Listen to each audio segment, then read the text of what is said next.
Congratulations, you just got hired as a new teacher for an early childhood education program.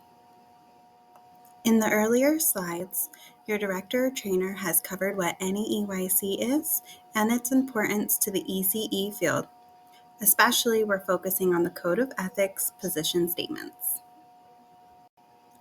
Let's review a case study from the NAEYC's Focus on Ethics and discuss some of our ethical responsibilities. The case study that we've chosen to review today is called Don't Let My Son Dress Up as a Girl. It's from the NAEYC's Young Children publication from September 2017, volume 72, number 4. 4-year-old Victor enjoys playing dress up in the dramatic play area. He is a quiet and reserved child who usually follows other children's lead. But when engaging in dramatic play area, Victor's leadership shines as he collaboratively creates scenarios with his classmates. He is particularly adept at playing characters such as firemen, princesses, bumblebees, and moms. One day, Mr. Jackson, Victor's father, who rarely comes to the center, arrives to pick up Victor and sees that he is in a pink princess costume. He very curtly tells Marge, Victor's teacher, that he does not want her to allow Victor to play in the dress-up area in the future. He then orders Victor to change, and they quickly leave. Let's review what we learned from the NAEYC Code of Ethical Conduct and discuss this a little bit further. Step 1. Identify the problem and determine whether it involves ethics. When you encounter a situation that appears to have a moral dimension, the first thing to do is determine whether it involves ethics by asking yourself if the terms right and wrong or fair and unfair apply. This situation involves ethics because Marge must decide the right course of action when she is confronted by Victor's angry father. Step 2. Determine whether it is an ethical responsibility or an ethical dilemma. Ethical responsibilities require early childhood educators to follow the code's clear mandates. Dilemmas, on the other hand, require them to make a choice between two or more defensible resolutions, each of which could be supported by relying on the code. Marge is facing an ethical dilemma because she can't justify agreeing to the father's demand and also can't justify refusing to honor it. Step 3. State the dilemma. Marge must balance the benefits for Victor of his taking part in pretend play with the right of his father to make decisions about Victor's upbringing. Victor enjoys pretend play with his classmates, and he might find it distressing if Marge were to single him out by excluding him from the dress-up center to honor his father's demand. Step 4. Identify the conflicting responsibilities. Marge must consider what her training and experience have taught her is best for Victor, while honoring her responsibilities to his family. She also has responsibilities to Victor's classmates, who benefit from his good ideas and leadership during dress-up play, and to her director and colleagues who feel strongly about the benefits of pretend play. Step 5. Brainstorm possible resolutions. Marge could honor Mr. Jackson's wishes and forbid Victor to play in the dress-up area altogether. Discourage Victor's play in girly costumes and redirect him to other costumes or other play areas. Continue to let Victor choose what and how he plays and work with his father to help Mr. Jackson appreciate the benefits of dress-up and pretend play. Or ignore the situation and allow Victor to play in the dramatic play area, assuming that it is unlikely that his father will see Victor in a princess costume again. Step 6. Consider ethical finesse. Many of the educators who worked on this dilemma saw the potential for using ethical finesse to address the situation. That is, to find a way to meet the needs of everyone involved without having to make a difficult decision. A number of respondents focused on how Marge could try to change Victor's father's views about his son's play by meeting with him to share her professional knowledge about child development and the benefits of pretend play. Further, Marge could invite him to spend time in the classroom and see for himself that Victor enjoys a variety of activities, not just dress up. She could also use the school's monthly newsletter to highlight the importance of dramatic play. Step 6 continued. Other suggestions for finessing this issue focused on changes Marge could make to the dress-up center, including offering more gender-neutral choices and involving families by asking them to suggest dress-up themes and share different costumes and props.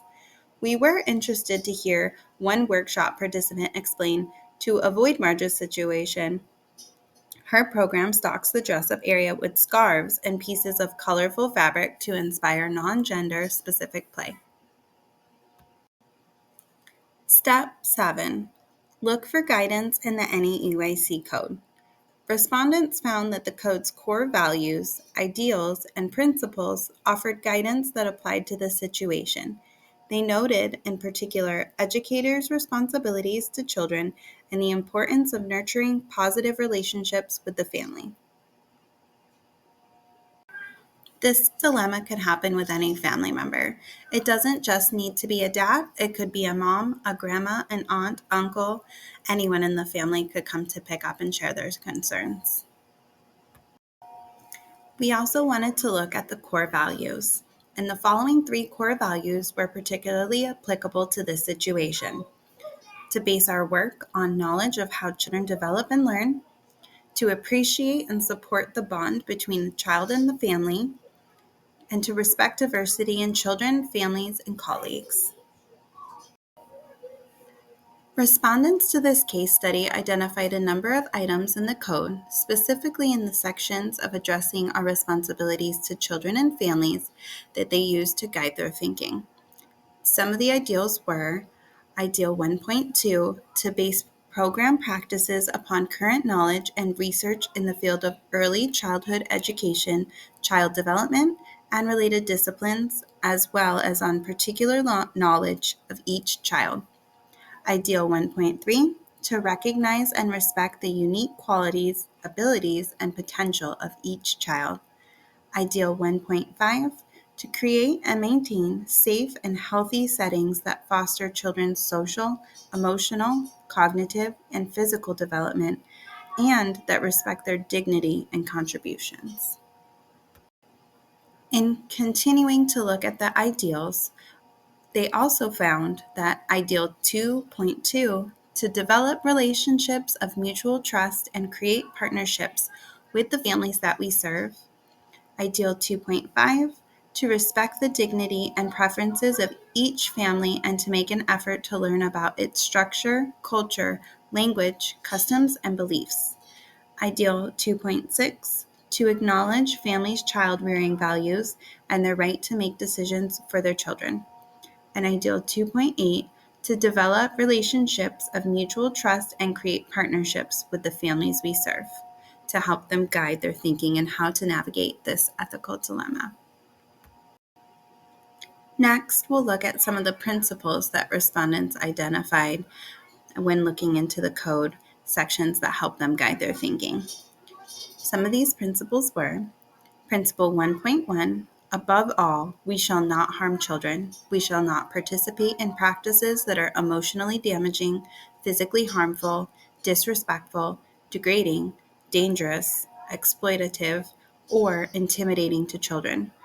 Principle 1.2, we shall care for and educate children in positive emotional and social environments that are cognitively stimulating and that support each child's culture, language, ethnicity, and family.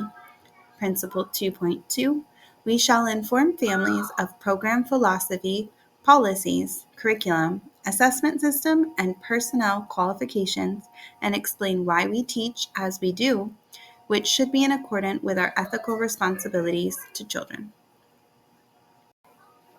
Continuing on with the principles that respondents identified, some other principles were also Principle 2.4, we shall ensure that the family is involved in significant decisions that affect their child. And Principle 2.5, we shall make every effort to communicate effectively with all families in a language that they understand. We shall use community resources for translation and interpretation when we do not have sufficient resources within our own programs. Now that we looked at some of the ideals and principles that were in the code, we need to identify the most ethically defensible course of action and find our way forward. Many who worked on this case decided that the best alternative would be to use ethical finesse to help the father understand the value of dramatic play and to help him recognize that preschool play choices are unlikely to be an indication of adult sexual orientation. They also discussed ways to use finesse to modify the environment to eliminate gender-specific dress-up options. Some respondents concluded that if attempts to finesse the situation were not successful, Marge would be justified in deciding that restricting Victor's activities in the dramatic play area would cause harm to both him and his classmates, and therefore justifying Marge to refuse to honor Mr. Jackson's direction. The respondents that chose this decision were guided by Principle 1.1, that above all, we shall not cause harm to any children.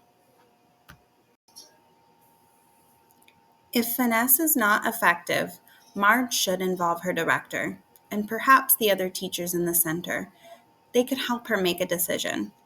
If they decide not to honor Victor's father's wishes, it would be essential that she meet with the father, perhaps with both of the parents, to discuss her decision to continue to allow Victor to play in the dramatic play area and dress up in any item that he enjoys dressing up in.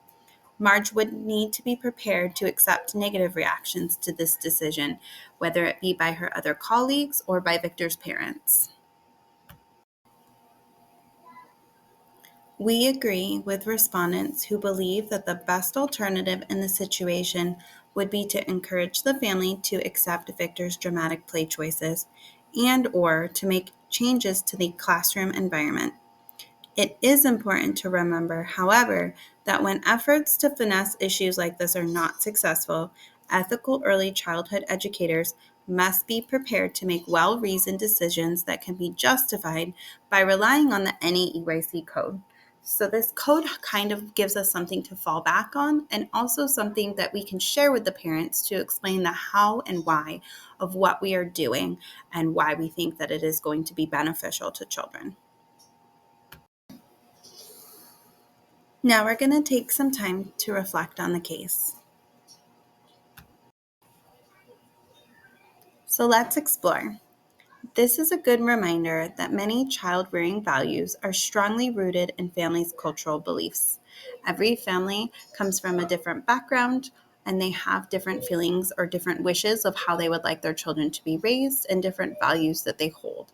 And you're going to have to be able to navigate through different families' requests and preferences while still honoring the code. Sensitive teachers must carefully balance their responsibilities to children and families, a task that can be particularly challenging when working in cross-cultural settings. The code reinforces the field's commitment to supporting the strong ties between children and their families, to respecting diversity, and to listening to and learning from families to support their children's learning and development.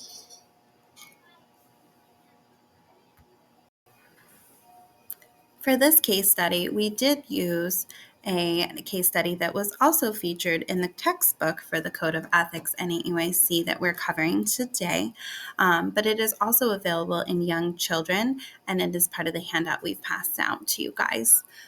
We, on our next slide, are going to choose between a couple other ethical dilemmas, go back and visit the 7 steps on your own, and then we will have an opportunity to kind of discuss and see what ideals and principles guided your decision to solve your own ethical dilemma.